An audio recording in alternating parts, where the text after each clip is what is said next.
one of my favorite scenes from Stripes. Okay. Is he gives that big speech, right? And it's been repeated. There's like things.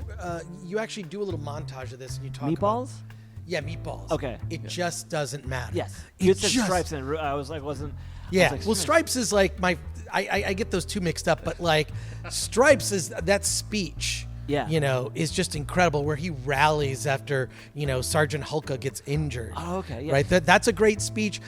Bill Murray's characters have a habit of dispensing life advice, even his character in Caddyshack, right? The Dalai Lama. Yeah. It makes you wonder if filmmakers write for Bill Murray or they just want him to do his thing and they'll create a character for him. Right. Well, so Mitch Glazer, who wrote Scrooged and Rock the Casbah for Bill, and they're longtime friends, he said like he would hear like people would give Bill Murray a script and be like, "Oh, I wrote this just for you," and like he would not read any of it because he just felt like it was all lines he already said in all his other movies.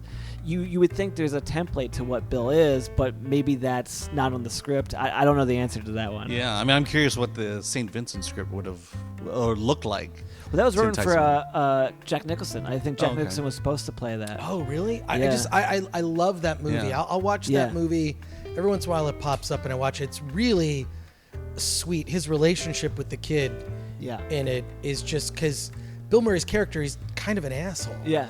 He really is. Like it's and I think it's definitely the least like him, but philosophically the philosophy's still woven throughout. Not to give too much away, but St. Vincent's also one of those films that I know it was nominated in several categories, but I don't think he was though. Yeah, no. Yeah. Because there was this whole thing like I'm not saying anything that's new or anything, but but when he was winning all these awards for Lost in Translation, and like when he didn't win the Oscar, like I think that like he was super bummed, and then kind of like re-looked at the whole award system as like I'm not falling for that. It just doesn't matter. It just doesn't matter. That would have been a great speech to give when he gets his Oscar. Well, if you look up the Golden Globes win for him for Lost in Translation, he talks about he's like, well, a lot of people are going to take credit for this. Yeah. And he just had fired his agent. So he's like talking about that. It was funny stuff.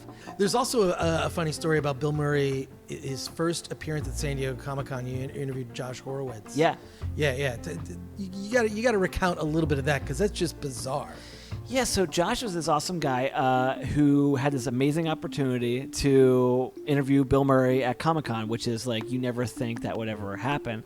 And they just weren't sure until the very, very last minute if he was going to show up. Like Mitch Glazer, who wrote the movie Rock the Casbah that they were promoting, was like, no, he'll be there. He'll be there. And even when he finally got there, he was like, do you guys want to just go to Mexico? And like, and Josh was like, I think we should do the interview. But like he feels that if he would have said sure, like they would just left. There was interviews for St. Vincent where everyone just left because Bill Murray took them all, like the actors, to go get French toast somewhere. So I mean, he marches to his own beat, I think that's the thing, right? Yeah. You sort of learn his philosophy by his life, not by his words, but just his actions and what he did. This is a way of living where you can be present in the moment. You're not worried about what you're going to post on Instagram. Right. I think Bill Murray would be the last person on the planet to take a picture of his lunch and put it on Instagram. You know what I mean? The journey is the important thing. I think that's his message. Yeah, it's also like, not knowing what something will take you. Like I think, sometimes he'll be somewhere with someone and someone will ask him to do something and he's like, that yes and that builds to a beautiful night. Like he's never going to tell a story about being in a taxi cab who someone just drove him from point A to point B. But then he's at, Toronto Film Festival talking about the time where that guy got in the backseat and played the saxophone. They went to get barbecue chicken afterwards. Like it was this beautiful night. And I think he understands that yes and or that listening to someone, because I think he's honest to God, like interested in other people. Like Joel said it on, I think it's on camera or special features, but he's like, he's not there to talk about what about Bob. But if you're right. like, but he's actually like interested in like, well, what do you do and all that sort of stuff. Because like I think I think by living like this, it helps his acting as well. Like, I'm not saying he's doing it in a non good way where he's like just trying to get stuff for himself, but I think it enriches his performances where he just knows how to be a real person because he's constantly interacting with real people.